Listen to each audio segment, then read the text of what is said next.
Hello les Naledji, j'espère que vous allez bien et que ça brille de votre côté. Moi en tout cas, ça brille.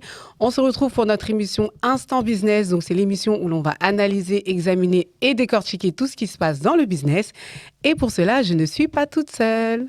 Salut les filles. Salut. Hello. Vous allez bien? Ça Très va bien. toi? Pour commencer, est-ce que vous pouvez vous présenter? Yes. Qui commence? Moi, je commence. Vas-y. Moi, je me présente Penda. Je suis fondatrice d'une agence événementielle, mais je suis aussi présidente d'association Et Ma Santé Mentale. Et on est là pour parler de santé mentale. Ok, elle a dit le sujet avant moi, mais c'est pas grave. Non, il n'y a pas de problème, t'inquiète. À ton Eh tour. bien, bonjour à toutes. Donc, pour ma part, c'est Emmanuelle Nogarotto. Je suis coach et consultante RH pour l'éco-démo. L'éco, effectivement, j'écoute et j'écoute l'ensemble de vos mots, c'est-à-dire toutes vos souffrances. Ok, super. On a un beau panel, hein, t'as vu? Exactement, c'est ce que Du j'allais coup, dire. est-ce que tu peux te présenter notre Dougoutigui?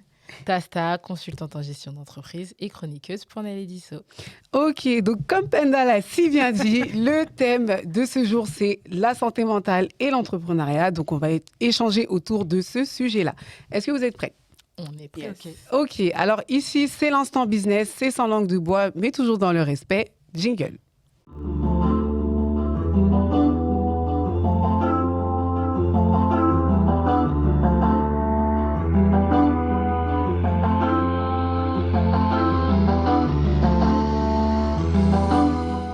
Alors, pour commencer, est-ce que vous pouvez me donner votre définition de la santé mentale?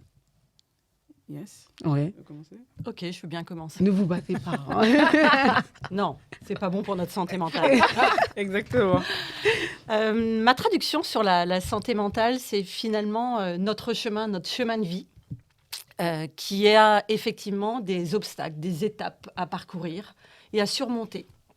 Dans ces étapes, soit on a les ressources nécessaires pour pouvoir les dépasser, ou bien à l'inverse, c'est un moment où on est plus en difficulté et là, effectivement, on a le risque de tomber.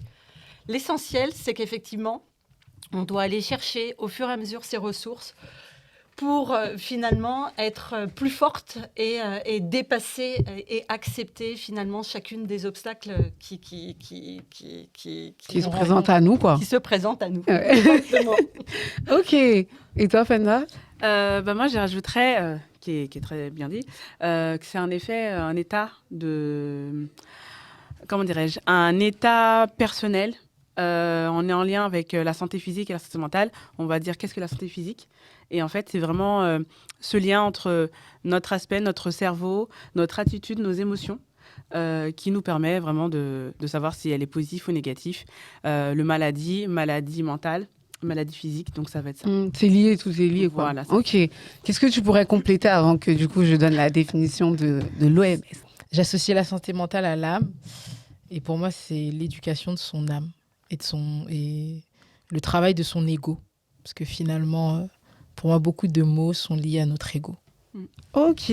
Alors, pour donner la définition du coup de l'OMS, la santé mentale est un état de bien-être qui permet à chacun de réaliser son potentiel, de faire face aux difficultés normales de la vie, de travailler avec succès et de manière productive et d'être en mesure d'apporter une contribution à la communauté. Est-ce que vous rejoignez plutôt cette définition? Ok. Quel a été votre parcours et votre histoire à vous, en fait, par rapport à la santé mentale? Alors moi, j'ai fait une dépression durant 2 ans et demi. Donc aujourd'hui, levé de victoire, vécu et vaincu cette maladie. Parce que, merci. Ouais, complètement. Parce que vraiment, c'est difficile et je vois aujourd'hui beaucoup de personnes sont toujours touchées par cette maladie et le vaincre et surtout ne pas retomber dedans. Vraiment très, très compliqué et difficile. Voilà, ayant vécu... je sais ce que je ne peux plus faire, ce que je ne peux plus accepter, ce que je ne peux plus tolérer. Voilà, ça a été une période très, très compliquée et très difficile sur ces temps-là. Sur 2 ans et demi, quand même, ça paraît court, mais c'est quand même... Je pense Ouais. que mentalement, c'est équivaut à 10 beaucoup. ans. Ah ouais? Ouais, pour moi, une semaine, c'était 1 mois. 1 mois, c'était 1 an. Et 1 an. Ah ouais, là, c'est... C'était 5, donc ça fait 10 ans. Et jusqu'où, on va dire, tes pensées sont allées au moment où tu étais... Jusqu'au suicide. Ouais, parce que Ouais. du coup, j'ai un chiffre, c'est que 9300 suicides et 200 000 tentatives de suicide par an. Donc, ça veut dire soit 24 décès par jour. Franchement, c'est Ah ouais, Ah c'est oui. énorme. beaucoup. C'est-à-dire énorme. qu'à l'heure où on parle aujourd'hui, il y a 24 personnes qui...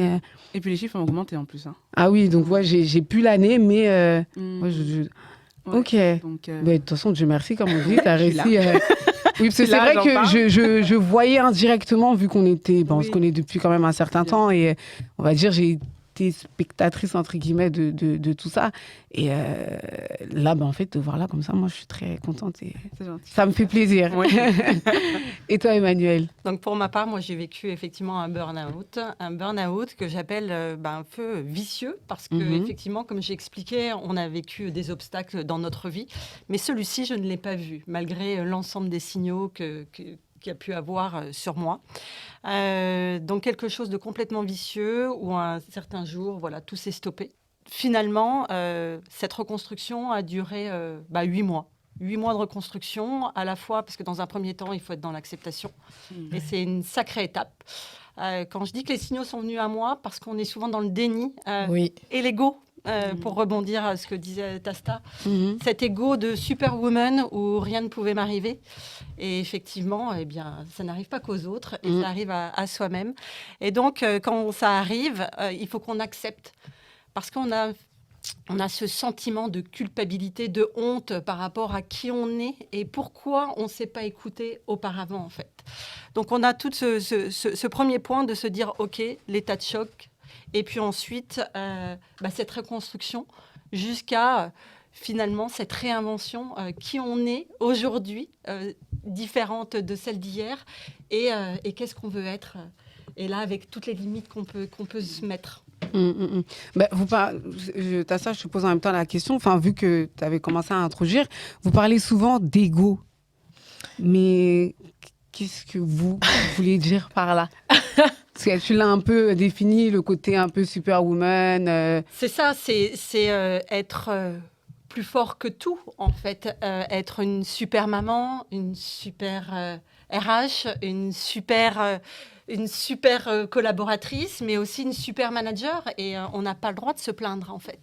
Et à aucun moment, on peut se dire qu'on a le droit de penser... Enfin, pour moi, c'était juste une petite fatigue. Sauf Ouais. que la petite fatigue qui dure dans la durée, on appelle ça, devient chronique, et bien jusqu'à un moment donné où le corps dit... Il reprend le contrôle, en fait. Et effectivement, il reprend le contrôle sur notre cerveau, et c'est là où tout s'arrête. Ok, qu'est-ce que tu peux compléter? Et étant moi-même passée par une dépression. Ah bon? Oui, Ah ben ça, je suis pas au courant. si, j'ai fait une dépression. Moi aussi, pareil, je ne l'ai pas vu venir. Grosse dépression, mais moi, c'était plus dans ma vie personnelle que ça m'a impacté. Et moi, j'ai entamé un accompagnement, d'abord chez un psychologue. Ensuite, ça allait mieux. Et ensuite, j'ai ressenti le besoin d'aller voir une thérapeute qui est spécialisée en trauma et qui m'a accompagnée, en tout cas, à justement, parce qu'en fait, il y a des mécanismes qu'on va créer, justement, d'être superwoman, d'être bon partout. Mais en fait, c'est aussi lié à notre schéma socio-éducatif, l'environnement dans lequel on a grandi, parce que finalement, quand on est petit, enfin, quand on arrive, on est vierge.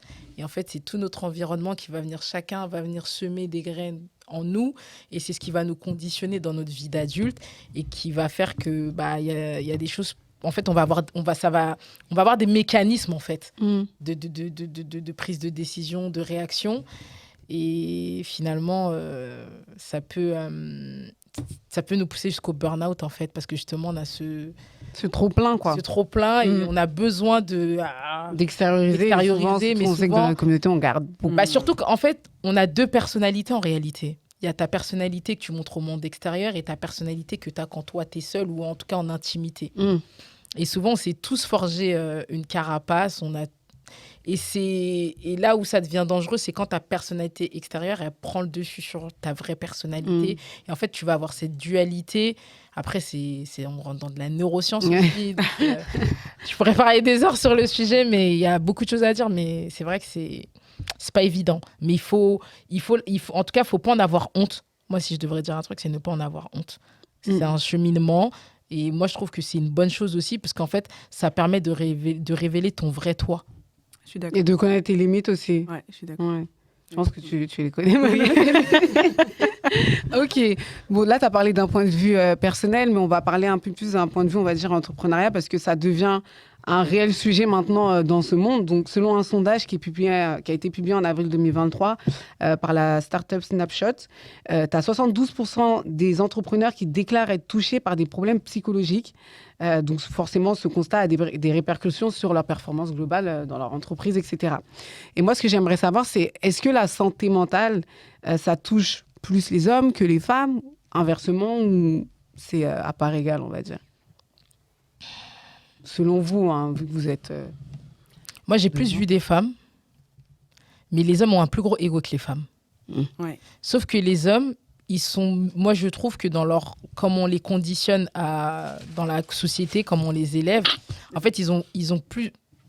En fait, c'est plus dangereux pour eux parce que eux, on leur apprend à tout réprimer finalement, parce que c'est des hommes. Mm. Mais comme ils ont moins de charge mentale, donc même s'ils vont être confrontés à ces problématiques-là, ça n'aura pas le même impact que chez une femme. La femme, elle aura ses problématiques liées à sa maladie mentale, plus toute la charge mentale qu'elle a, en fait, parce que la société, aujourd'hui, nous a donné beaucoup de charges que nous-mêmes, on a pris. Et finalement, c'est plus les femmes qu'on va entendre, en tout cas, qu'on voit, parce que c'est elles qui en parlent, c'est elles qui se mobilisent. Il y a de plus en plus de choses qui sont mises en place pour justement y remédier. Mais là où c'est dangereux pour les hommes, c'est que souvent, eux, ils vont au suicide directement. D'accord. T'as entendu déjà une histoire de ce type-là ou... J'ai une amie son père s'est suicidé. Ok. Il était chef d'entreprise? Je suis plus très sûre, mais il me semble. Et des fois, en fait, il me semble que c'est soudain, en fait. C'est-à-dire que tu te dis pas que cette personne, elle a ça. Exactement. Enfin, tu te dis pas ça, quoi. Ouais, Et vous, qu'est-ce que vous pouvez ajouter? Moi, je pense qu'effectivement, je rejoins Tasta, c'est culturel. On n'éduque pas, malheureusement, on n'est pas éduqué de la même manière entre un homme et une femme. La femme va quand même donner plus ses émotions et donc va avoir les réflexes d'aller chercher de l'accompagnement ou d'aller crier le secours. Même si je prends mon cas, la honte était plus forte, liée aussi à mon positionnement dans l'entreprise. Et ça, c'est important. Et donc, Oui, on parlera du chef complètement. d'entreprise qui est exactement Pareil identique. qu'un manager.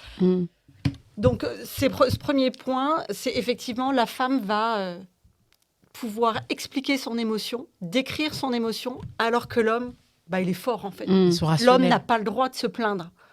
Et tout petit, on lui dit, mais relève-toi en fait. Ouais, ou même les expressions Ne te arrête plains de pleurer comme une fille. Exact, arrête de pleurer comme une fille, etc. Donc, on voit bien que de toutes les manières, déjà, ça nous différencie sur ce point.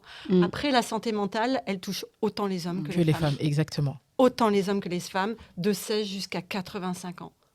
C'est important. Ah oui, quand même. Qu'est-ce que tu pourrais ajouter, Penda? Je vous rejoins en organisant des événements sur la santé mentale. Donc, j'en fais sur Paris et sur Dakar.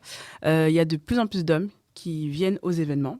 Wow. Même le dernier qui était à Dakar en février ou mars, il y avait autant d'hommes que de femmes. Wow.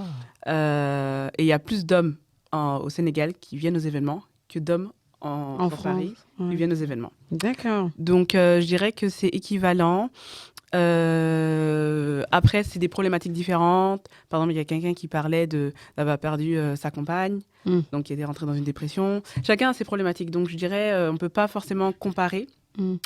Souvent, l'homme, ça va être porté par cette charge l'homme de maison, enfin plutôt l'aîné, chef de maison, de famille. chef de maison, chef de famille, les finances. Donc, ça va être beaucoup ça. La femme va être aussi la femme de maison, la chef de maison, mais différemment.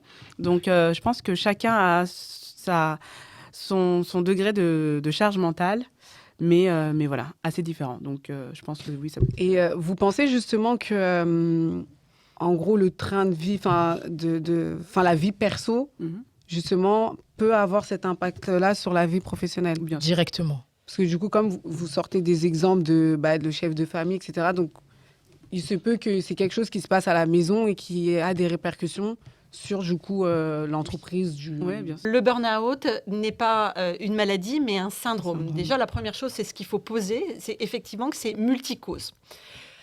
Le burn-out, on le positionne plutôt sur la partie professionnelle. Mais aujourd'hui, on voit bien qu'il y a beaucoup de burn-out, finalement, qui sont personnels, qui sont parentales. Ça, c'est pour déjà différencier les deux points. Et ensuite, effectivement, on n'a plus cette liaison. Et c'est pour ça qu'aujourd'hui, il y a autant de défaillances et de développement sur les problématiques de santé mentale. C'est-à-dire que le travail, on le ramène à la maison.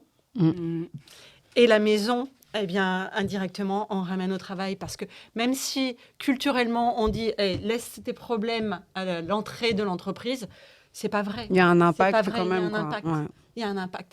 Donc aujourd'hui, effectivement, la santé mentale et plus particulièrement le burn-out est mélangé à la fois du personnel et du professionnel. D'accord. Est-ce que vous faites une différence entre le burn-out et la dépression?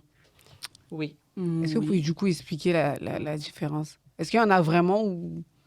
Moi, je pense qu'il y en a une. Après, je pense que tu es peut-être à mieux de nous le dire, vu que tu as fait un burn-out. Et puis, je pourrais... Ouais, définir la compléter, vu définition. que toi, tu n'as pas fait de burn-out. Non, hein. moi, Tu j'ai fais fait dépression. dépression, Voilà, ouais. Ne serait-ce que sur... je pense que la dépression, on sait à un moment donné qu'on arrive en dépression. Le burn-out, souvent, on est dans le déni complet. D'accord. Je ne suis pas d'accord. Ah, eh bien, vas-y. Parce que il a fallu que mon médecin traitant, que j'aille chez mon médecin traitant, qui m'annonce que je suis en dépression. Ok, donc... Mais j'étais en dépression depuis quasi 6 mois ou peut-être 9 mois. D'accord. Et en Et fait, je c'est en ne le parlant savais avec pas. lui que du coup... Oui, il m'a indiqué que j'étais en dépression. Et voilà, je vous arrête 1 mois, vous êtes en dépression. C'est comme ça que j'ai su. Mais quand j'ai compris, maintenant je sais que je me voyais en dépression, mais j'aurais jamais mis mot sur cette maladie. Alors, ne serait-ce que... Du coup, c'est un, Oui, c'est un oui, bien point... sûr, ça peut c'est un être propre à point- chacun aussi, alors, dans ces cas-là. Comment? Pardon? Est-ce que ça peut être propre à chacun? Parce que du coup, comme tu as dit que tu n'étais pas forcément d'accord avec... Après, je pense que c'est plutôt aussi le côté tabou, le côté inconnu. On ne savait pas ce Ouais, que c'était la tu sais pas. dépression, on ne connaissait pas. Enfin, ça fait pas très très longtemps qu'on commence à poser des mots dessus. Donc, pour moi, j'avais une mauvaise passe, ça allait pas mal de choses n'allaient pas. Donc, je me dis, bon, ça va passer. C'est ce que je me disais. Mais du coup, on le sent venir ou pas, finalement? Là, avec le recul que vous avez. Franchement, non. Non. Ok. Franchement, non. Alors moi, je répondrais oui. En fait, j'ai juste pas vu les signaux. Et peut-être un point, c'est la durée. Moi, ça a duré 8 mois et on dit qu'un burn-out est entre 4 et 8 mois de durée. Et on voit que la dépression, C'est beaucoup long. plus Oui, long. Le ouais. chemin est beaucoup Ouais, plus long. C'est 2 ans et demi. Parce quand même. qu'on rentre dans une profonde Ouais, bien tristesse. sûr. Même si moi aussi, je suis passée par ce point de tristesse, mais on voit quand même que c'est beaucoup plus profond. Le burn-out, c'est un peu plus ponctuel, je dirais. Ouais. Exactement.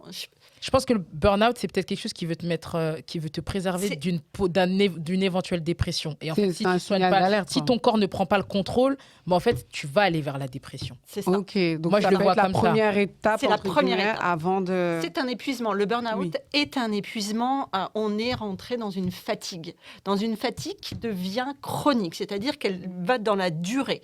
Et à partir de là, moi, j'ai ressenti plusieurs points. Moi, j'étais énormément touchée par le cognitif, c'est-à-dire la mémoire. Et je pense qu'on n'en parle pas assez parce que le burn-out, alors chacun fait son stop différemment. Moi, je l'imagine comme un tsunami parce que effectivement, et je me suis complètement dissociée. J'étais en réunion. La réunion se faisait, donc j'étais à la fois là à répondre aux questions et mon cerveau avait plié à l'intérieur de moi. Donc j'ai eu cette sensation d'être 2 personnes à ce moment-là. Ça, c'est pour l'instant même. D'accord. Il y en a qui vont tomber en syncope, puis il y en a où vont avoir l'impression que ça a tout cramé. Voilà. Moi, j'ai vraiment eu l'impression de Mais c'est vrai que plus être moi-même. Les gens, ils en parlent comme quelque chose de très dévastateur, le burn-out. C'est très violent. C'est très violent parce qu'on n'a plus main sur notre corps, en fait. Ah oui. Ah oui, c'est ton corps. En fait... Non, mais parce que, en Mais fait, je pense que que c'est les bien gens, de lever ils les oublient. tabous. Oui, oui, on oui, est on a là raison, pour ça, on a raison. en fait. Mais oui. C'est que les gens, ils oublient une chose. Et après, on n'est pas éduqués pour. La société n'en parle pas. C'est maintenant. pas, ouais. C'est qu'il y a un lien entre le mental et le physique. Le mental, en fait, il contrôle tout. En réalité, c'est pas pour rien qu'on dit la maladie, c'est le mal, les mots, tu vois. Et en fait, on est tellement focalisé sur ce qu'on voit, donc sur le physique, et même dans des cultures, tant que t'es pas malade couché à l'hôpital, tu dis que t'es malade, on te croit pas que t'es malade, tu vois. Alors que finalement, ce qui se passe là-dedans, ça contrôle tout. Je vais te rejoindre sur ça. Par exemple, en parlant de maladies qui ne se voient pas, moi, j'avais envie de rentrer dans le coma ou de me couper une jambe, mais vraiment, pour montrer et pour prouver que j'avais autant mal à la jambe que dans ma tête, en fait. Ah ouais. Mais est-ce que ça se prépare finalement?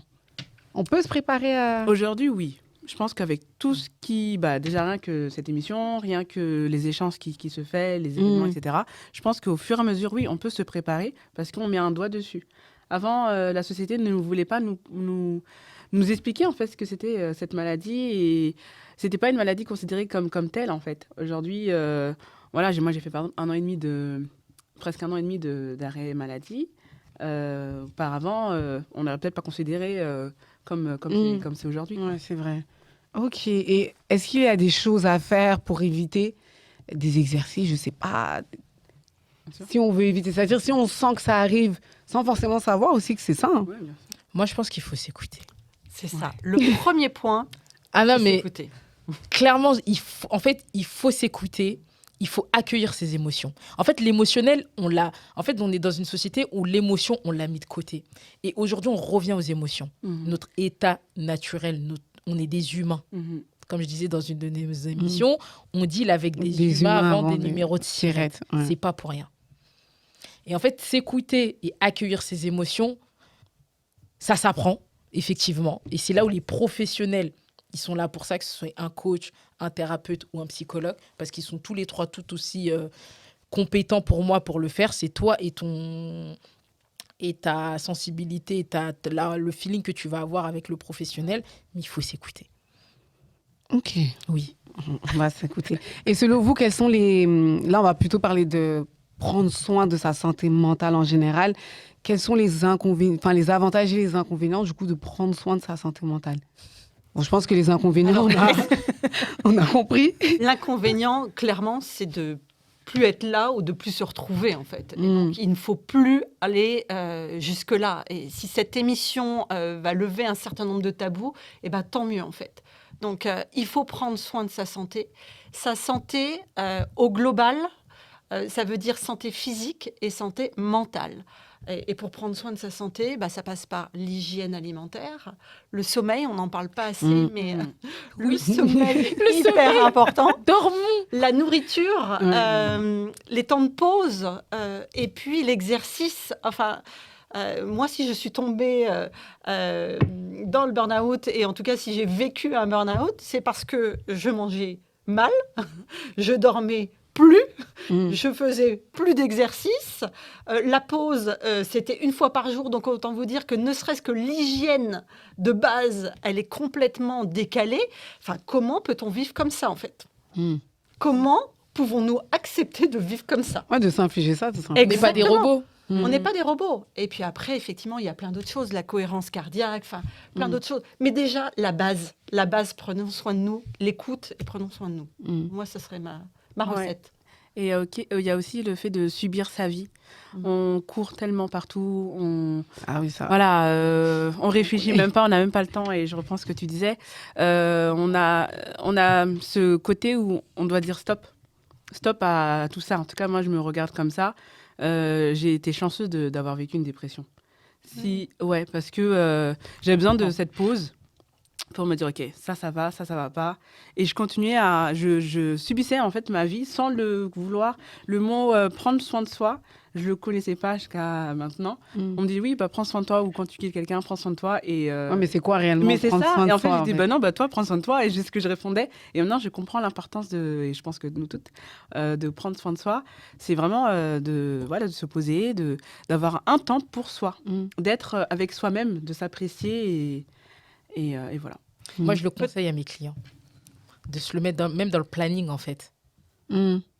Pour un dirigeant, moi, je le recommande fortement d'avoir dans son planning, dans la semaine, un temps où tu te coupes de tout. De tout, ouais. C'est toi ça, c'est et toi. compliqué, hein, franchement. Il faut Surtout quand se t'es sur plein de projets. l'imposer, en fait. Ouais. Et passer peut-être du mode spectateur de notre vie au mode Acteur. acteur. Ouais, principal. Exactement. Et qu'il n'y a pas de honte à être égoïste sur certains temps. Ça aussi, ouais. On doit prendre soin de soi. Et Que c'est personne ne normal. le fera à notre place, en fait, Et pour hein. rebondir sur ce que tu dis, l'égoïsme, ça nécessite aussi, des fois, de faire du nettoyage dans son environnement. C'est ça. C'est pas faux. Oui. Ça nécessite du nettoyage dans son environnement. Quelqu'un qui ne comprend pas qu'il y a des moments où tu vas te prioriser, pour moi, il n'a rien à faire dans ta vie. Ouais. C'est que lui se priorise, il voit son intérêt, son bien à lui, il ne voit pas le tien. Le tien, ouais. Quelqu'un de bienveillant, il comprendra que parfois, tu as besoin de t'isoler. Parfois, tu as besoin de ne pas répondre au téléphone. Parfois, tu as besoin juste d'être avec toi-même. Et en fait, il ne t'en tiendra pas rigueur. Oui, Et l'environnement, en fait, il est très important aussi pour notre santé mentale. l'entourage. Et puis pour accorder du temps, pour être libéré au niveau mental avec l'autre, en fait, sur l'écoute, sur la concentration. Enfin, ça nous demande beaucoup d'énergie d'être Oui, avec voilà, l'autre. ouais, Donc si on n'a pas ce temps, nous, de repli, on n'est pas bien avec les autres. exactement. Ok, sur ces paroles, on va passer à la rubrique Instant Pitch et du coup, on va accueillir Nathalie, qui est experte en coaching relationnel et intelligence émotionnelle. Elle est déjà pressée de venir. Et également fondatrice de NWR Formation. Je te laisse t'installer. Alors, bonjour Nathalie, Bonjour. bienvenue. Merci. T'es bien installée? Très bien. Ok. Tout va bien. Je te laisse du coup te présenter et nous dire un Alors, petit peu je ce que suis Nathalie Walter, je suis experte en coaching relationnel et intelligence émotionnelle. Alors, j'ai créé ma société maintenant il y a 10 ans de cela et ça s'appelle NWR Formation pour la santé des femmes et pour développer leur leadership. Donc, effectivement, je coach beaucoup de femmes. D'accord. Est-ce que tu peux nous raconter du coup le parcours? Alors, je suis pharmacienne de formation. Donc, j'ai fait 3 burn-out, d'où ma présence ici aussi. Donc, je les ai essayés, les petites molécules, là, que les béquilles chimiques qu'on vous donne. Vous allez voir le médecin, il vous donne un antidépresseur, que ce soit un burn-out, une dépression, peu importe. Souvent, malheureusement, il nous donne ça et on garde ce truc et ça ne nous aide pas toujours parce que si on est sur un burn-out, c'est le cortisol qui va jouer et ce n'est pas la sérotonine. L'antidépresseur joue sur la sérotonine. Donc, on se trompe de cible, en fait. Donc moi, j'ai à cœur de participer vraiment à la prévention. C'est vrai que le curatif est important et quand on est malade, les médicaments sont là et c'est un vrai support, c'est des vrais béquilles chimiques. Néanmoins, il y a des choses à faire avant et on peut repérer des signaux. Il y a des choses qu'on peut repérer. Il y a des personnes qui vont devenir plus agressives. Il y a des personnes qui sont naturellement joyeuses. La joie va s'éteindre. Il y a des personnes qui vont aller se mettre un peu plus en retrait, plus dans leur bulle, dans leur grotte, pour réfléchir un peu trop longtemps. Et il y a des personnes qui vont vous exprimer leur peur, qui vont vous dire j'ai peur de ça. Et ça, le mot peur va sortir à plein d'endroits. Donc, c'est des premiers signaux de stress. Donc moi, c'est ça que j'ai vraiment voulu travailler dans la méthode que je propose. C'est vraiment de savoir repérer ce genre de choses. Alors, je me fais aider par des outils tels que les couleurs de comportement DISC. Et c'est vrai que, alors oui, vous allez me dire, c'est peut-être être mis dans une case. Alors, c'est à l'instant T. On a toutes les couleurs en nous. C'est ce qui fait la richesse des individus. Mais surtout, ça donne un instantané. On a nos couleurs naturelles, on a la joie, on a le challenge qui nous tend, on a des personnes qui sont naturellement introverties et tout ça c'est ok. Mais quand on a commencé à avoir les premiers signaux, justement ça a permis de... Et donc moi, la limite c'est effectivement quand on commence, une personne extérieure, allez, 2 personnes extérieures me disent « Tu commences à devenir un petit peu agressive. » Ok, j'entends. Je me dis « Ok, là, on baisse la vitesse, on revient en seconde et on cavale plus comme avant, quoi. On prend. Et tu proposes bien, quoi du coup? Alors moi, je suis nutritionniste aussi. Donc, comme j'ai fait 3 burn-out, je suis allée chaque fois trouver des nouvelles solutions. Nutritionniste, la première chose que j'ai faite, c'est changer mon alimentation. Donc, je mets énormément de végétaux, énormément. La moitié de l'assiette devrait être remplie de végétaux.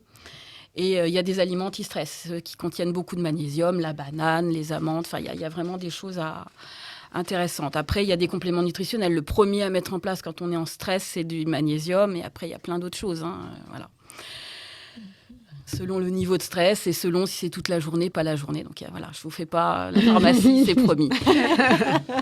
Et au niveau émotionnel, il y a toute une gestion émotionnelle qu'on peut accompagner. Alors effectivement, bien dormir, c'est vraiment savoir combien d'heures on va dormir. C'est important. Vous prenez un moment où vous n'avez pas de réveil, vous êtes en vacances, vous vous posez, savoir combien d'heures vous avez besoin de dormir. En général, c'est des trains d'1h30.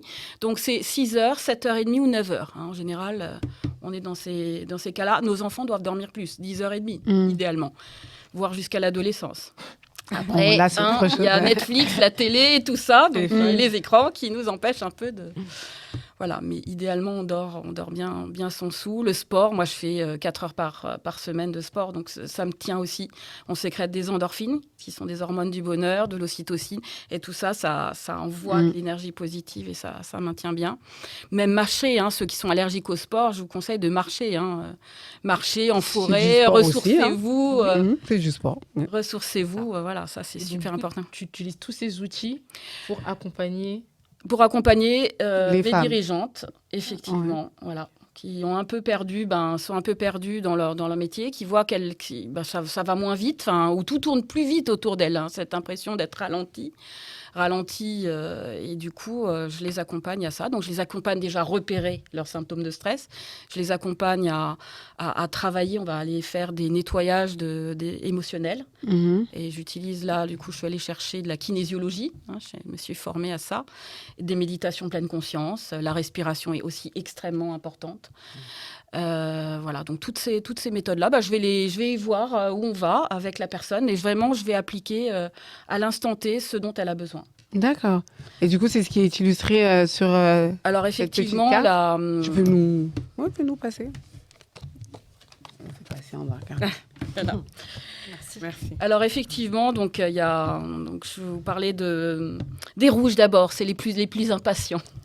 Donc c'est des personnes qui vont, alors je vous le disais tout à l'heure, on a toutes les couleurs en nous. La prise de décision, c'est le rouge. Comment on convainc les autres, comment on les influence, c'est le jaune. Notre rythme, c'est le vert. Le bleu, c'est comment on respecte le cadre, l'autorité.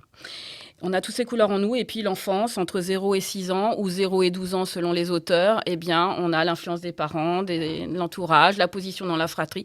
Tout ça, ça va jouer sur comment on se positionne à l'âge adulte finalement.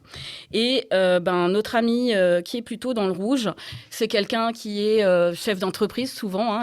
Quand on a les objectifs, les résultats et voilà.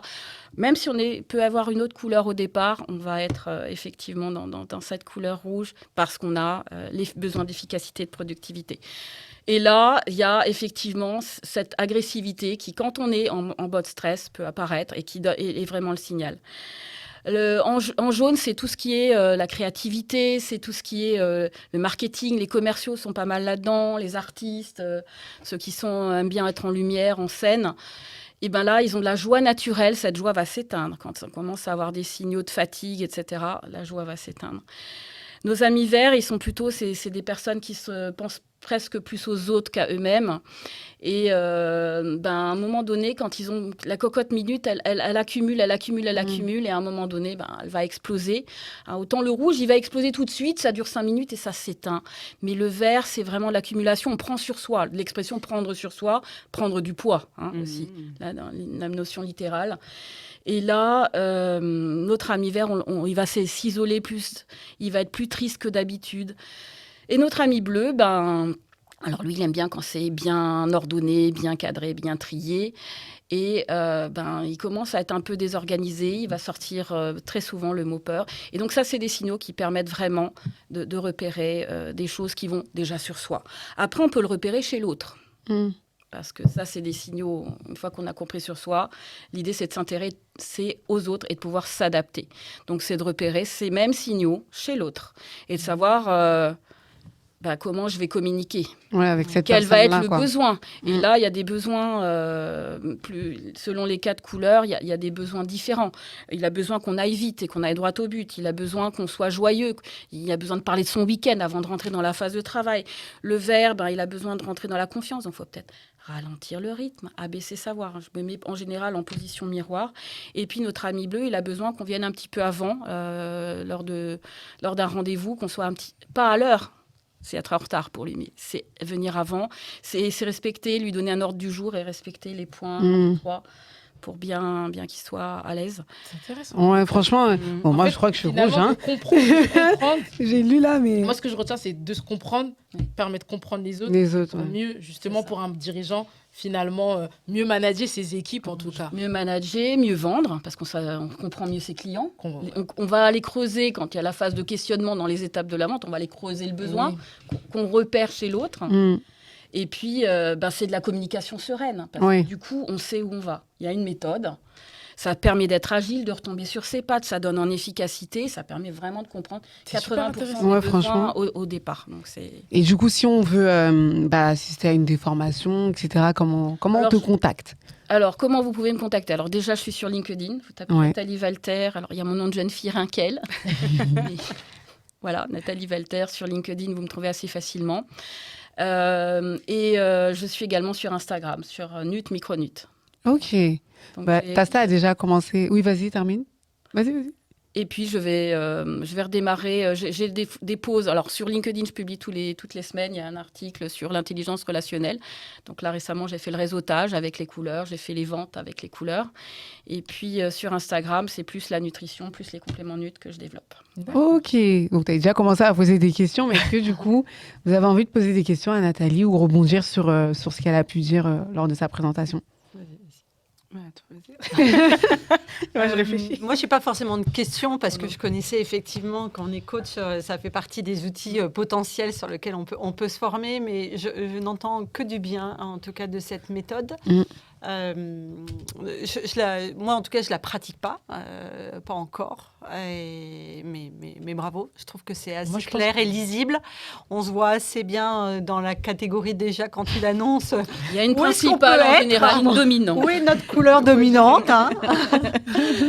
Voilà, et effectivement, je pense que les managers ou les chefs d'entreprise, je pense qu'il est intéressant qu'ils aient des outils de Complètement. compréhension de leurs équipes parce que d'être manager, c'est compliqué. Oui, bah tu manages des humains. Exactement. Et les gens, ils oublient qu'ils managent Ouais. des humains. Non, mais c'est vrai. Donc, pour quelques-uns, je pense que ça peut être un outil. Oui. Pour Ouais. le manager peut-être débutant, enfin voilà. Et puis, ouais, c'est quelques bonnes clés. Donc bravo. Ok. Je le recommanderais à mes clients d'aller se former à la méthode du 10. Non, mais c'est important Parce que, comme vous avez dit tout à l'heure, hein, pour être bien avec les autres, il faut être bien avec soi-même. Oui, Mm. c'est ça. Donc, pour moi, c'est un indispensable, en fait, en tant que manager, de savoir comment tu vas échanger, communiquer, justement, Ouais, de c'est façon une intelligente et équipe, quoi. agile Non, je trouve que avec tes équipes. c'est très bien pensé. C'est très bien analysé. Je trouve, je pense que beaucoup ont besoin, beaucoup d'entreprises. Et je pense que ça aurait été bien que ça soit là avant. Vaut mieux Mais bon, tard que oui, jamais. Et voilà, La exactement. prévention, elle se met en place. Oui, à c'est petits voilà, pas, petit à et elle petit, arrive, step by Mais step. bravo c'est ça. pour l'initiative. Franchement, c'est top. Ouais, c'est top, bravo. Ok. Bah, merci beaucoup, Nathalie. Je ne sais pas si tu as un dernier mot à ajouter. Écoutez, ce que vous faites, je pense que c'est aussi super important pour les entreprises, ce que tu fais, Emmanuel. Merci. Et puis toi également, l'association, on voit que ton vécu t'accompagne et te fait vraiment vivre cette présidence d'association. Voilà, donc bravo à vous également. Merci beaucoup. Il n'y a pas de souci. Et du coup, les Naïdis, on se retrouve dans un instant juste après la page de pub. À tout de suite.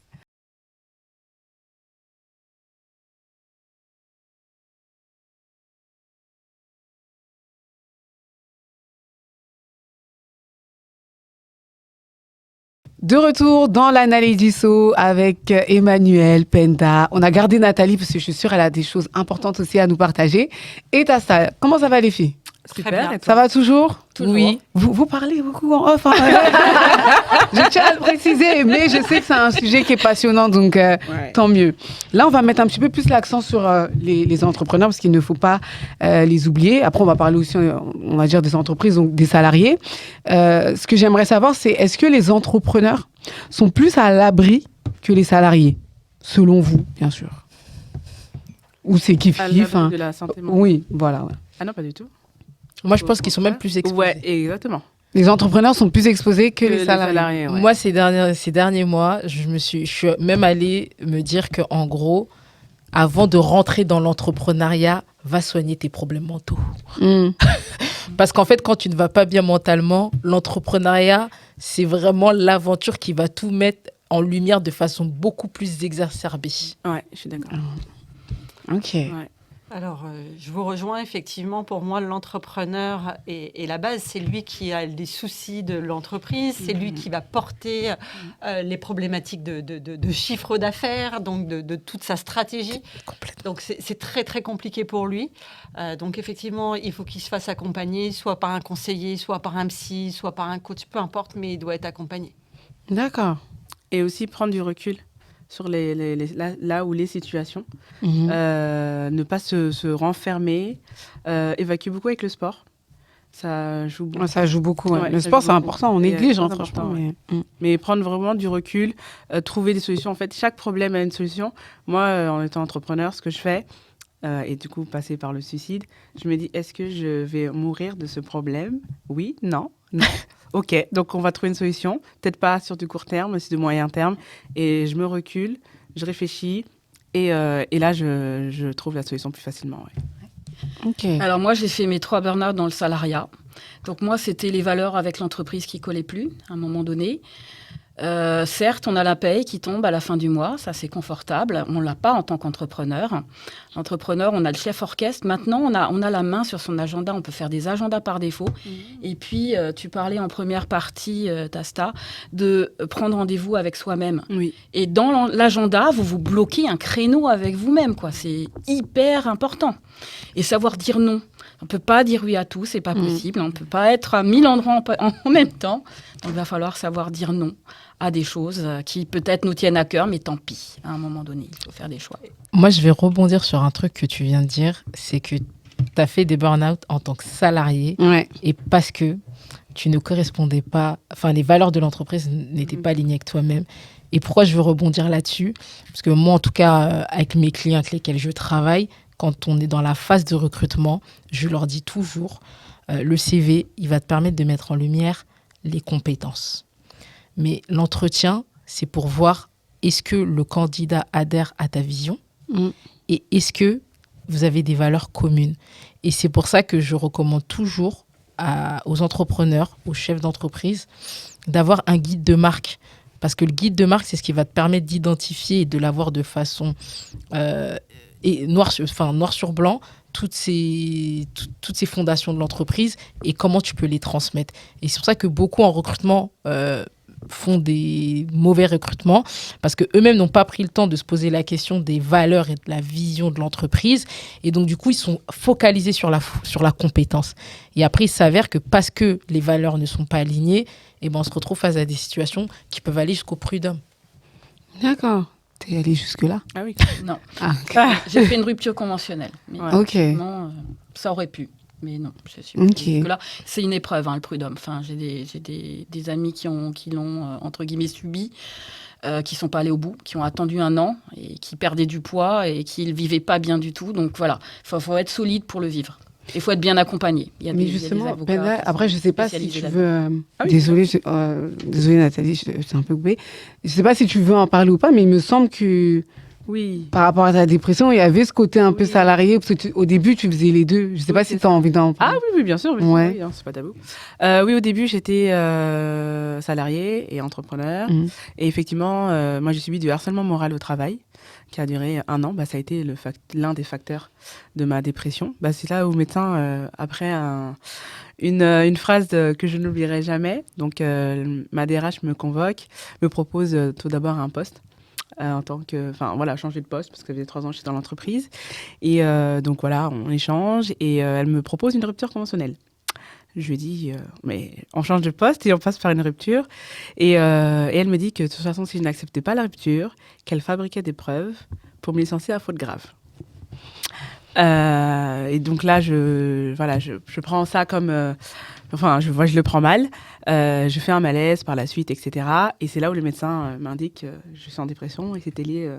en tout cas, c'était lié, Ouais, le début, quoi. au travail. Ouais. Donc pendant 1 an et demi, à peu près 1 an, je subissais du harcèlement moral, des pressions par mail, par Skype, par entretien. Si tu n'étais pas en CDI, tu ne resterais pas dans l'entreprise. Donc voilà, c'est ce que je subissais en permanence. Donc je pense que ça a été un déclencheur. Et peut-être en revenant sur le burn-out, peut-être que j'ai dû faire peut-être un burn-out. Et ensuite, ça s'est déclenché en dépression. Et après, j'étais malade. J'avais pas mal de problèmes autour. Et c'est là où on a mis le point sur tout ça. T'as des nouvelles d'eux? Juste un point. Heureusement.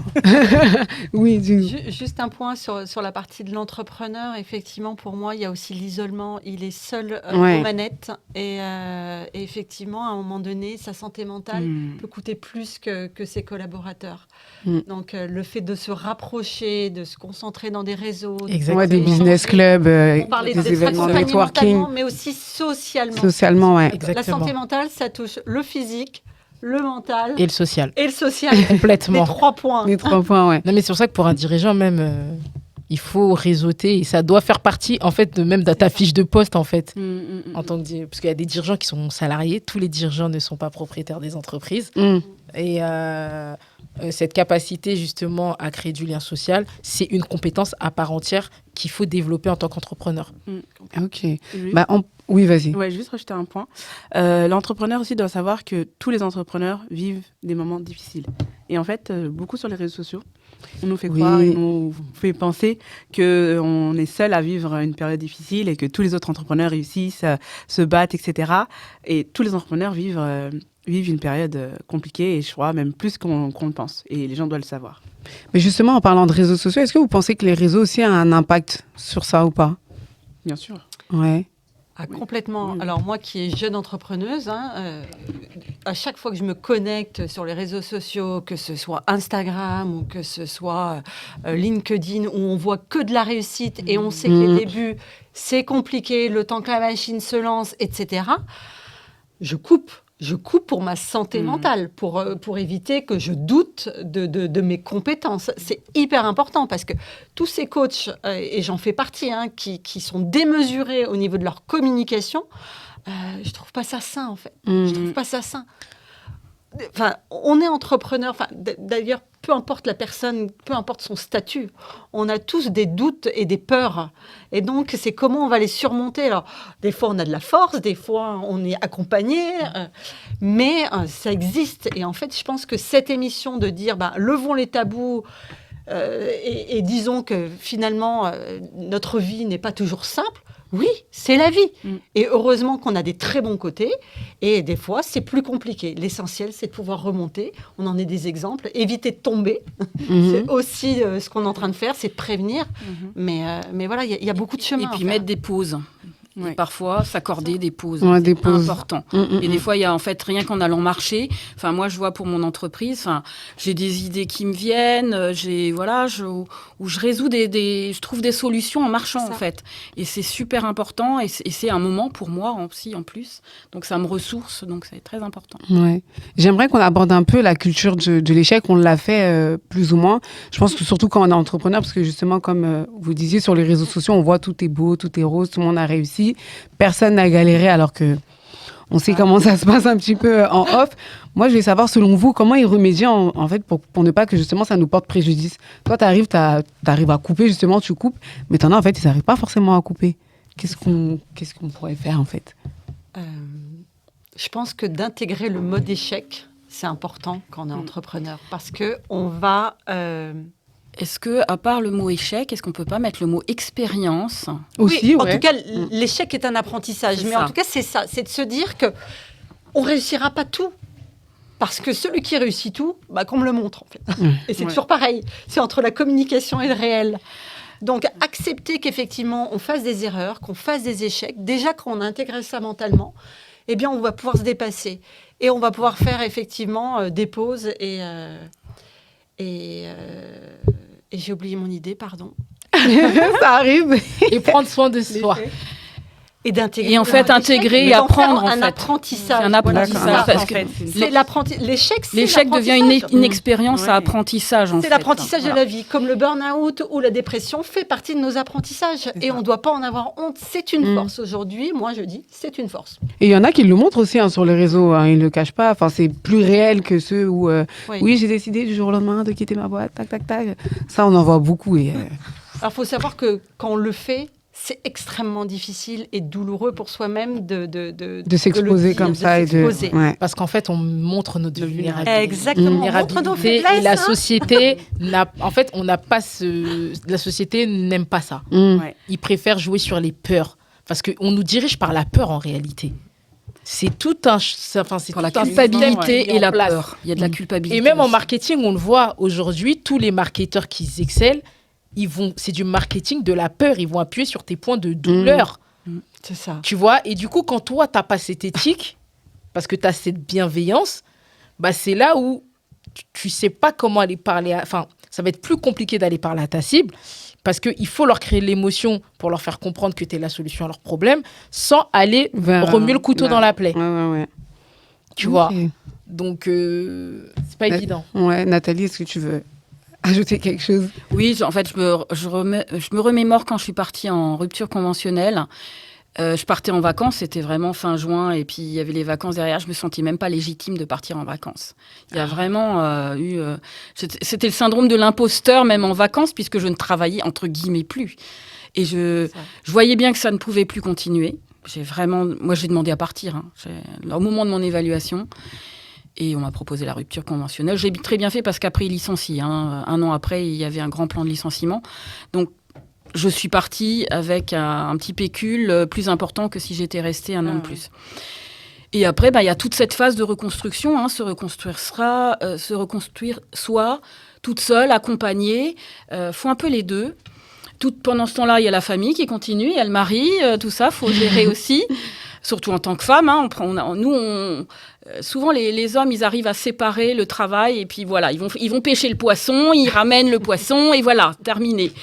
Nous, on est impliqués un peu partout, l'éducation des enfants. Donc c'est aussi pour ça que tu parlais d'épuisement à la maison. Des fois, voilà, il y a des épuisements aussi à la maison parce qu'il y a tellement de choses à faire. Nous, les femmes, on gère tout. Ouais. Faut savoir déléguer. Mais pas n'importe qui aussi. Non, mais en fait, quand je parle de déléguer, c'est dans la vie perso et dans la vie pro. Parce que, comme elle disait tout à l'heure, en fait, ta santé mentale, tes événements, tes expériences de vie perso impactent ta vie pro et tes expériences et tes événements de vie pro impactent ta vie perso. Et en fait, il faut trouver l'équilibre. Ouais, En fait, c'est un travail d'équilibriste finalement. Et pour moi, quelque chose qui va aider à prendre soin de sa santé mentale, que ce soit d'un point de vue professionnel ou personnel, c'est la délégation. Déléguer. Tu délègues? Complètement. Ah. Non, mais j'en parle. Moi, c'est parce que moi, par rapport à ce que je fais, vu que j'accompagne justement c'est des dirigeants au bord du burn-out, et moi, je les récupère au bord du burn-out parce qu'ils sont dans l'opérationnel et ils n'ont plus de vie privée, ils sont que dans leurs entreprises, ils n'ont pas mis d'organisation, ils n'ont pas mis de structure. Et moi, je vais venir les accompagner à mettre en place toute une organisation pour pouvoir déléguer de façon beaucoup plus serein. Et souvent, je leur dis, le premier endroit où il faut déléguer, c'est dans sa vie perso, surtout pour les femmes. Prenez des femmes de ménage, bon sang. S'il vous plaît. Non, mais ça crée de l'emploi, tu participes à l'économie et tu te décharges mentalement. Ouais. Moi, j'ai décidé de me décharger du ménage. Je ne fais plus le ménage. Non, mais franchement, je le répète, vraiment, c'est vraiment... ça vient du cœur. Mais, mesdames, ayez pitié de vous-même. Déléguer, voilà. Déléguer pour Je réussir. pense que, voilà, on va retenir ça. Déléguer, peu importe, vie pro, vie perso. Déléguer. Faut pas avoir peur. C'est ça. Ben là, juste la question qui me vient en tête, c'est plus au niveau de la couverture sociale. Est-ce que c'est considéré, du coup, comme une maladie? Là, maintenant, oui. Je crois que c'est ce que tu avais dit au début. Mais depuis quand? Si je me trompe pas, 2021 ou 2022. Ah ouais, quand même, c'est Ouais. là, C'était quoi. post-Covid, je crois. Oui, c'est ça. Ah oui, parce que le Covid aussi, il y a eu ça beaucoup joue. de... Par exemple, les étudiants ont droit à 10 séances gratuites qui sont remboursées par la sécurité sociale. D'accord. Les adultes, ça dépend de la mutuelle que Ouais. on a. Mais c'est depuis très peu. Ah ouais, c'est super intéressant. Tout à fait. Bon, on a dit vaut mieux tard que jamais. Ça. Mais du coup, on va un peu aborder l'aspect financier, parce que tu avais posé une question, à savoir si... Enfin, c'est plutôt, est-ce que les finances ont un impact sur la santé mentale des entrepreneurs? Plutôt, je confirme que Oui. les finances ont un impact sur la santé mentale, que ce soit salarié ou entrepreneur. Je pense que vraiment, aujourd'hui, en étant adulte, on a des problèmes d'adultes qui sont vraiment 90% les finances, a un gros impact sur notre vie au quotidien. En tant qu'entrepreneur, on doit faire notre chiffre d'affaires, on doit payer nos charges, on doit avoir du bénéfice, payer l'URSSAF, etc. Et si on n'arrive pas à atteindre nos objectifs, on n'arrive pas forcément à se rémunérer. Et ça nous touche plus profond, en fait. Les finances, aujourd'hui, surtout la vie actuelle où on vit, entre l'inflation, nos charges qui sont un peu excessives. On veut partir en vacances, mais ça devient de plus en plus cher. On a maintenant des familles, des enfants, etc. Donc, pour moi, oui, ça a un gros impact. Qu'est-ce que tu pourrais ajouter, Emmanuel? Alors moi, de manière complémentaire, sur la vision de l'entrepreneur face à sa politique sur la santé mentale, en fait. Effectivement, s'il n'investit pas sur la santé mentale, eh bien, il va avoir un impact de développement de turnover, d'absentéisme, mais aussi d'image employeur, en fait, clairement. Et puis est-ce que les personnes auront envie de rester dans une entreprise sur laquelle on ne nous chuchote pas, on ne fait pas attention à nous. Alors, on n'attend pas de nous donner les petits cafés, etc. Mais prenez soin et aimez vos collaborateurs. C'est Exactement. hyper important, en fait. Ça, je confirme. Enfin, le management, 100%. c'est pas pour tout le monde, en fait. Oui, Ça s'apprend. Pas forcément que par des formations, mais ça se vit et on doit avoir une certaine maturité pour accompagner des personnes. Donc, c'est hyper important. La santé mentale, on doit y investir parce que si derrière, les dirigeants sont malades, eh bien, Bah, c'est toute la l'entreprise société qui est est malade. exactement. Ouais. Tout à fait. Mais qu'est-ce que tu pourrais ajouter par rapport à ça, l'aspect financier, l'entrepreneuriat? Mieux vaut prévenir que guérir, parce que s'il faut guérir, ça coûte de l'argent. Sur tous tout les cas. plans. Non, ça coûte parce que souvent, l'entrepreneur, comme tu disais, Penda, c'est que il a cette pression de son chiffre d'affaires, de ses objectifs financiers, et ça devient... en fait, ça commence à... Enfin, ça... Bah, c'est une charge, c'est un poids, quoi. C'est une charge mentale, ça devient une vraie charge mentale, et c'est là où il rentre dans un cercle vicieux, finalement. Parce que justement, il n'ose pas en parler. Et en fait, moi, je pense que justement, pour y remédier... En fait, il ne faut pas avoir peur de parler de sa situation financière. C'est ça. Les gens, ils n'osent pas en parler. Ouais, Parce qu'ils c'est sont un dans autre tabou. l'apparence, en fait. Il ne faut Tout à pas fait. avoir peur de parler de sa situation financière. Bah, là, je ne fais pas de chiffre d'affaires, c'est pas grave.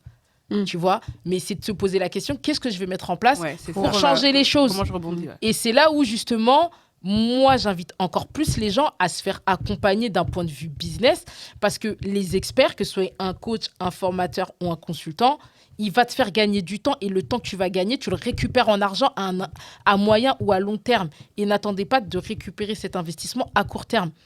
Et c'est un cercle vicieux, parce que tu es là, tu fais pas de chiffre d'affaires, tu te démotives, tu baisses les bras, ça joue sur ton moral, ça joue sur ta vie personnelle. Et en fait, j'ai vu des gens arrêter leur entreprise. Ouais.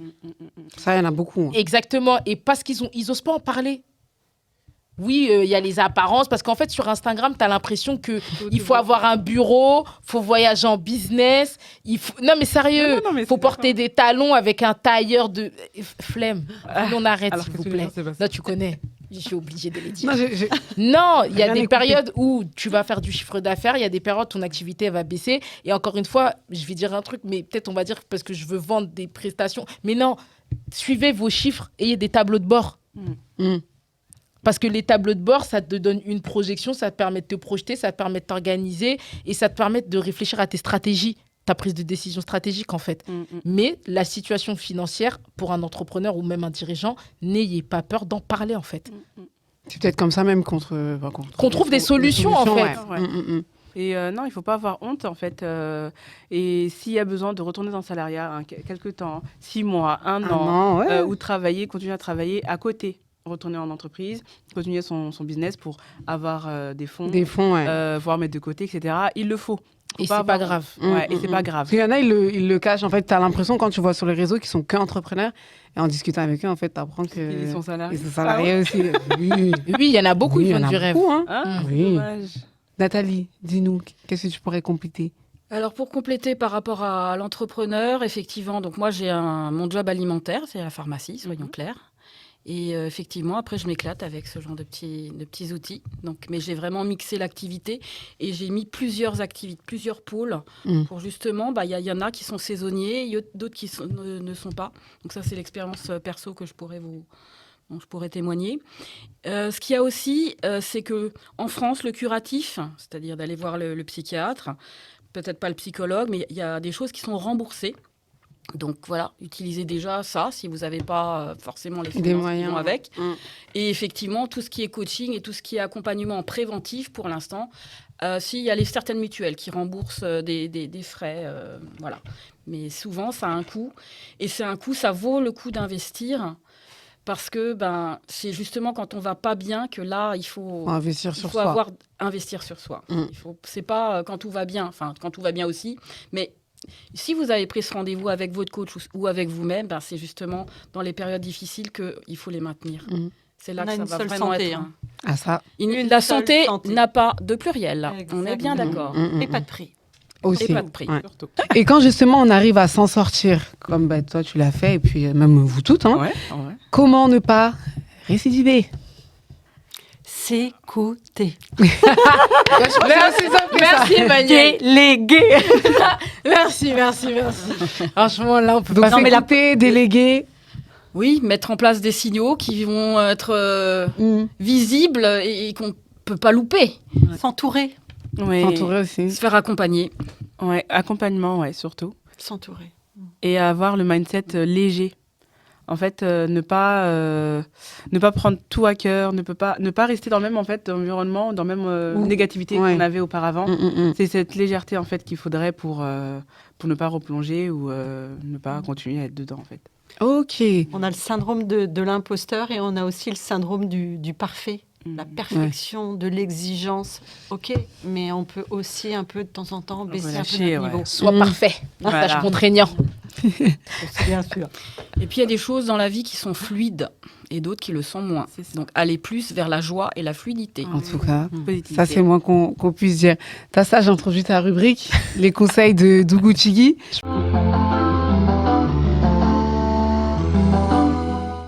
Qu'est-ce que tu peux nous donner comme conseil avec tout ce qu'on vient de se dire? Je sais même plus depuis combien de temps là. J'en ai donné des conseils, mais si je Pour devais compléter, résumer, je pense, tout ce qu'on a dit, vraiment, écoutez-vous. Écoutez-vous. Imposez-vous des moments avec vous-même. Déléguez. Et soyez bien entourés. Choisissez bien votre environnement, que ce soit dans votre vie perso, dans votre vie professionnelle. Sachez déléguer, sachez bien vous entourer. Et vraiment, pour les entrepreneurs, les dirigeants, intégrer dans votre planning, en tout cas de façon hebdomadaire, ou toutes les 2 semaines, d'avoir une personne avec qui vous prenez le temps d'aller parler de tout. Que ce soit Se perso, vider, pro. quoi. Se vider, c'est indispensable. C'est fondamental. C'est fondamental. C'est vraiment... Parce que encore une fois, on doit avoir cet équilibre, finalement. Et pour trouver l'équilibre, c'est s'enlever des poids et avoir des moments où il faut aller vider son sac parce qu'on cumule des choses. Et c'est normal, en fait. C'est le cycle de la vie, finalement. La vie, c'est pas linéaire. Il y a des moments de up, il y a des moments de down. Et il faut savoir dealer avec ça. Et pour pouvoir dealer avec tout ça, en fait, c'est vraiment de mettre en place tout ce process de s'écouter, s'accorder du temps, déléguer et d'avoir une personne qui va t'accompagner pour justement pouvoir vider ton sac quand tu en as besoin. Ok, merci pour tes mots. Moi, j'aimerais qu'on reparle légèrement en fait de tout ce qui est tabou, notamment sur les psychologues et thérapeutes. Selon vous, comment on peut casser ce tabou? Parce que je sais qu'en fonction, comme on a dit, des communautés, c'est tabou, tout simplement. Comment on peut... Penda, comment tu as fait? Dis-moi, Penda. Comment tu as fait? Le regard des autres. Sans dire le terme, mais voilà, se foutre du regard des autres. Voilà. Non, dis-le. Ouais, voilà. Ça sera Donc, pas en fait, on vit seul, on meurt, on est soi-même, on est nous, en fait. Et c'est ce qui me va. Hein. C'est ma personne la plus importante de toute ma vie. Donc, si je ne vais pas voir un psychologue parce que les autres disent que voilà, je suis folle, etc., et je ne guéris pas, en fait. Donc, c'est comme ça que j'ai un peu pris du recul par rapport à tout ça. Moi, une amie qui ne savait pas que je voyais un psychologue, et on parlait de ça et elle me disait le psychologue c'est pour les fous, c'est des gens fragiles. J'ai dit je vois un psychologue et oui je suis fragile, j'assume, mais je veux guérir. Donc elle a rattrapé les mots, etc. mais c'était déjà sorti en fait. J'imagine. Hein. Donc non, c'est ce côté où c'est un médecin, enfin en tout cas c'est des spécialistes de la santé mentale. Donc en fait chacun son médecin, quand c'est généraliste pour tel médecin, des dentistes pour les dents, etc. Psychologue, psychiatre. C'est pour la santé mentale. Donc, il faut accepter que ça, c'est un des spécialistes, des médecins de ce domaine-là, et qui nous pousse à la guérison, et qui nous accompagne, et qui nous écoute surtout. L'écoute, de savoir... c'était marrant quand je faisais mes premières séances, parce que j'ai fait 8 à 9 mois de séances, qu'un psychologue. Et par contre, je parlais à mon entourage, en fait, ils ne me comprenaient pas, et moi-même, je ne comprenais pas, donc j'expliquais un peu ce que j'avais. Et quand la première fois que j'ai eu la séance, et en fait, il finissait mes phrases Et j'étais émerveillée par me dire, ah bah je suis pas folle, il y a quelqu'un qui me comprend, Ouais. etc. Oui, c'est ça, etc., etc. Donc je me dis, bon, ça va, j'ai une écoute et j'ai peut-être le début d'une fin, en fait. Mm. Donc vraiment, c'est faites ce qui est bon pour vous. Ils sont là pour nous et surtout nous pousser à la guérison, c'est important. Mm, mm, mm. Ok, bon, je pense que donc ça a dû aller avec ton entourage, ta famille et tout, c'était pas compliqué, quoi. De comprendre et de se dire que notre fille, peut-être, elle a... Parce que nous, on relie tout à la folie. Ah oui. Je pense que tu sais. Nous, je sais que, enfin voilà, pour parler de notre communauté, Oui, ils disent, on bien est fous. sûr. Bah, moi, je me suis traitée de folle. Je pensais que j'étais folle. On m'a pas dit que j'étais folle, moi, on m'a dit que j'étais faible. On pensait que j'étais plus forte que ça. J'avais tellement vécu d'épreuves avant, et du coup, d'où le fait que aussi ça peut-être poursuit à la guérison, parce que ça reste des traumas, que c'était minime par rapport à ce que je vivais, mais en fait, non, c'est une accumulation. Bah oui, en fait. Donc, c'était plutôt. Des fois, il suffit juste d'un petit truc futile et c'est ça, et en fait, tu t'exploses. exploses, en fait. Donc, c'est plutôt si Pendal en dépression, tout le monde en dépression. C'était ça, donc. Là, je le vis, j'en rigole maintenant, voilà. Mais au début, c'est déjà, je comprends pas ce que je vis, qui je suis. Et comment j'étais avant, j'étais pas comme ça. Et ensuite, mon entourage me comprend pas, ne sait pas placer les mots, donc je leur en veux pas. Hein. Mais moi aussi, j'aurais été à la place, ça aurait été peut-être pareil. Mais c'était beaucoup l'incompréhension parce qu'elle lui manque ça dans la vie, qu'elle est en dépression. Donc voilà, c'était des incompréhensions. Ouais, je voilà. pense que c'est ça Et le terme. c'est pas leur faute. Non, oui, on peut est pas. pas On peut pas informés, donc, ignorance, L'ignorance, en fait. Voilà, c'est pour c'est ça ça. que l'ignorance, ça devrait être interdit par la Ouais, loi. C'est ça, oui. Non, mais oui, effectivement. Je suis Carrément. Non, mais complètement, l'ignorance devrait être interdite par la loi. C'est l'ignorance qui pousse à ce qu'on ait peur de quelque chose qu'on ne connaît pas, en fait, et qu'on n'a pas de tolérance. Ok. faute à la société. Ouais. Et hormis tout ce qui est coach, psychologue, thérapeute, etc. Là, ça se voit, tu voulais dire psychologue, comme nos mamans. Là, j'étais de leur côté, là. Est-ce qu'il existe des cellules, justement, qui permettent de parler comme ça avec des professionnels? En fait, comment on peut trouver facilement un bon coach, professionnel, voilà, un bon professionnel? Alors, moi, je vais reprendre ma casquette de pharmacien, mais c'est vrai que le pharmacien, on voit tout public. Et demandez à votre pharmacien s'il n'y a pas le médecin, le professionnel de santé. Ils connaissent plein de monde. Ah, super. Oui. Donc, n'hésitez pas à les contacter. Et puis, en plus, on voit sortir les ordonnances, donc on voit très bien ce qui sort de chez tel ou tel médecin. Donc, on est à même de vous conseiller. D'accord. Super. Ok, donc les pharmaciens. Le pharmacien a un vrai relais. Moi, je pense qu'il faut parler. Peu importe. Parce que moi, mon père, Oh, mais c'est comment trouver, justement, c'est en parlant. la bonne personne. Moi, mon père, il a une expression de mon papa qui disait « Quand tu es malade, si tu ne parles pas de tes symptômes, on ne pourra pas te guérir. » Et en fait, des fois, c'est dans des discussions informelles que quelqu'un va penser à une personne qu'il a peut-être rencontrée ou qu'il connaît et qui va te recommander. C'est comme pour tout, en fait. En fait, quand on a des problèmes, il faut en parler. Il ne faut pas avoir peur d'en parler. Et le problème, c'est qu'on est dans une société, justement, parce que avec les réseaux, on veut se donner une image. Donc, tout va bien, tout est parfait. En fait, la perfection n'existe pas. Et la normalité, c'est ce qui convient à chacun. Donc, quand ça ne va pas, quand on est face à une problématique qu'on n'a pas la solution, c'est pas parce qu'on n'a pas la solution qu'on est nul ou qu'on est vulnérable. C'est que à l'instant T, on n'a pas les ressources et d'en parler, ça te ramène les ressources. Ok. Après, les gens n'hésitent pas à me contacter.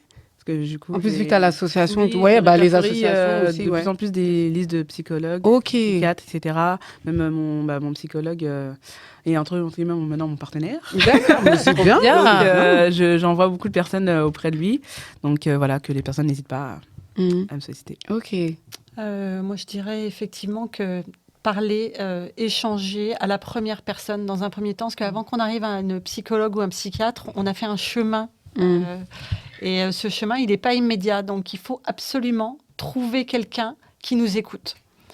Ça peut être une amie, ça peut être un passant, peu importe. Mais crier cette première alerte, elle est hyper importante. Je voudrais juste revenir sur le côté folie, qui me fait un peu froid au dos, et c'est pour ça que j'en veux, en tout cas que j'ai souhaité en faire mon métier. C'est que la santé mentale, c'est pas que pour les fous, en fait. Il faut arrêter d'enlever ce mot folie, débile, etc. On a fait beaucoup de chemin sur le handicap, où on a dit que le handicap, c'était pas qu'une personne en fauteuil roulant, mais qu'il y a une multitude de types d'handicap. Eh bien, la santé mentale, c'est pareil. Il faut savoir que la majorité, ce sont des troubles anxieux. Tout le monde est concerné par des troubles anxieux dans sa vie, en fait. Donc, arrêtons de focaliser sur de la folie. Sur la folie, ça représente 1 seul %. 1 seul %. Ah oui. De la population. De la population. Il n'y a pas beaucoup de fous, hein. Moi, je pensais qu'il y en avait plus. Non. On va utiliser le Tu terme sais- différemment. Exactement. Moi, je pensais qu'il y avait plus de fous que ça, quand même. Bah oui. Donc, il faut vraiment lever ce tabou si on veut vraiment travailler sur la santé Ouais, mentale. effectivement, Et voilà. C'est pas parce qu'on va pas bien qu'on est fou. C'est pas parce qu'on va chez le Exactement. psychologue qu'on est fou. C'est pas parce qu'on va chez le dis-le comme thérapeute ça, ils qu'on vont est comprendre. fou. Voilà. On a C'est juste normal. envie D'aller de parler mieux. un moment et on a des bas et on a des hauts. Et la Ouais. vie Et n'est comme faite ça. que de ça, en fait. Exactement. Comme Ok. quand- sur la machine à l'hôpital. Exactement. Quand t'es en vie, la machine, elle monte, elle descend. Quand t'es mort, la machine, elle est... Voilà. la ligne, elle est Avec tout le droite. son là qui va avec. Bon, C'est on la va pas représentation penser de à la ça. vie, finalement, en fait. Pour moi, ça Stop- illustre très stop bien à la la vie. folie. On ne devrait plus dire. C'est un mot tabou, la folie. Oui, mais Ouais. oui, c'est la folie qu'on devrait rendre tabou, le mot. Exactement. C'est ça. Ouais, Et non, pas c'est vrai. d'être fou, enfin, pas d'aller chez le psychologue. Ouais. Ok, l'émission touche à sa fin, donc on a bien compris Déjà que la... Ouais, c'était trop bien. je On vous peut avais dit. continuer. Ouais, on peut continuer. Donc on a bien compris que la santé mentale n'est pas à prendre à la légère. Du coup, comment on sensibilise?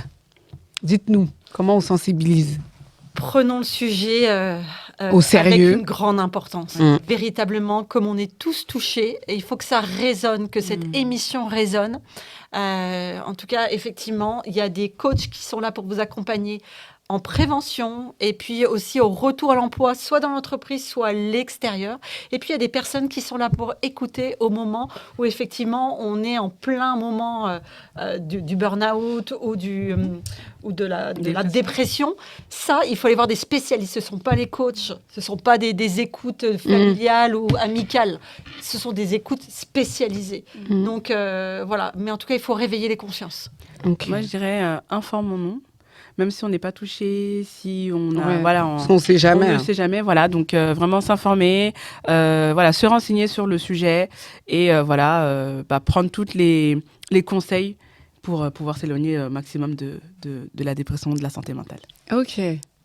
Donc, Ziggy. Moi, je pense qu'on pourrait faire une émission avec le psychologue, le psychiatre et le thérapeute. Ouais, pourquoi pas. Parce que les gens sont voir la perdus, en différence. fait. Ouais. Et je pense que ça peut aider aussi, toujours dans cette démarche de sensibilisation et, comme tu as dit, s'informer.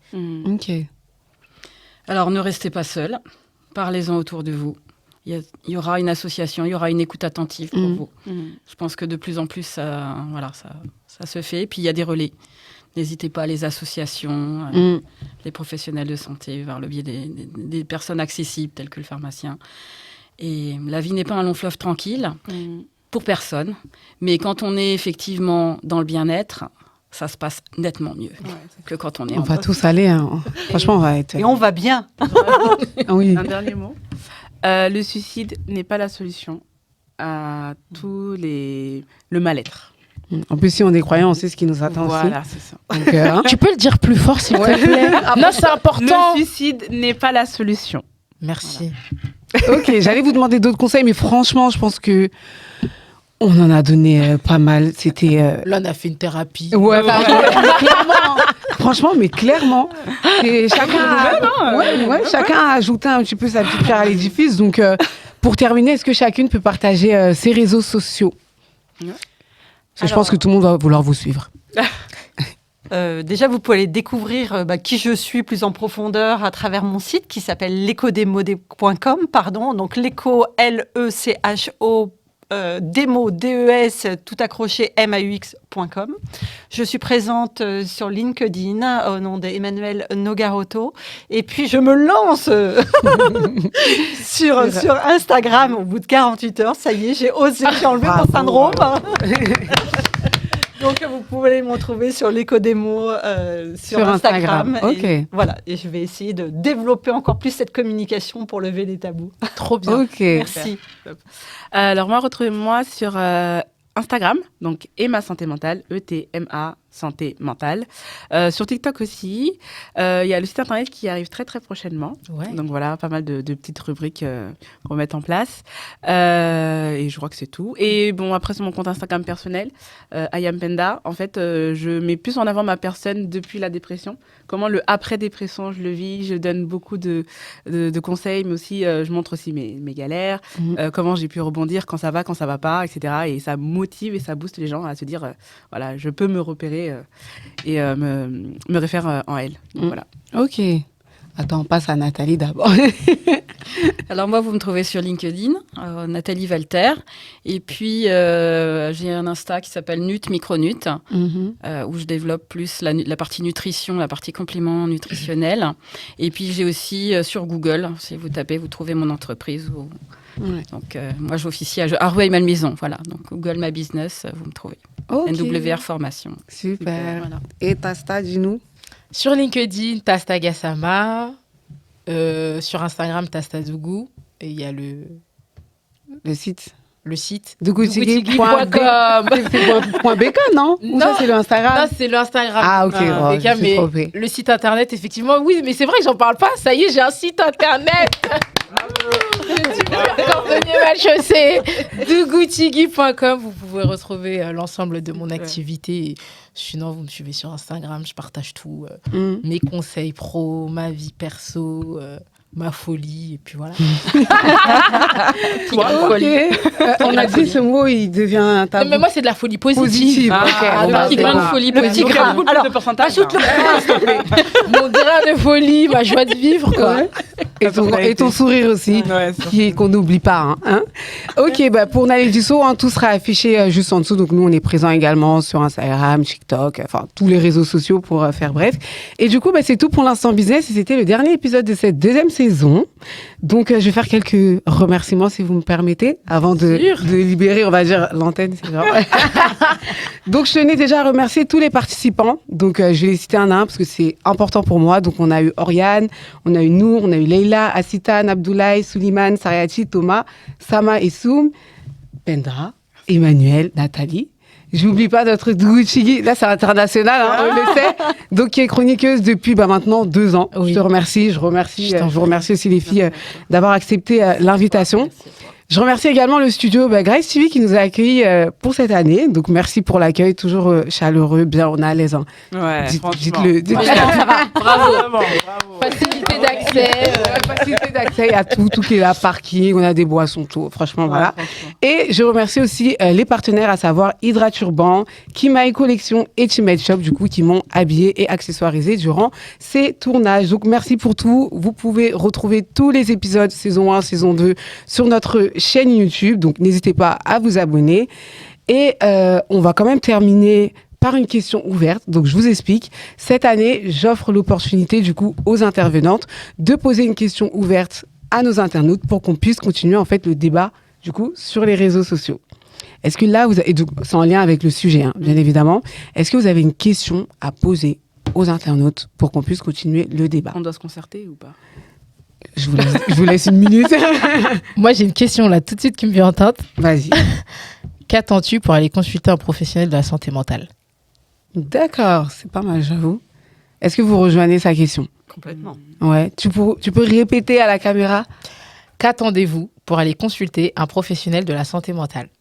Ok, sur ces paroles, on se retrouve tout de suite en commentaire. Merci encore une fois, les filles. Et de toute façon, on reste connectés. Nous, notre thérapie, elle n'est pas finie. Ciao. Bye.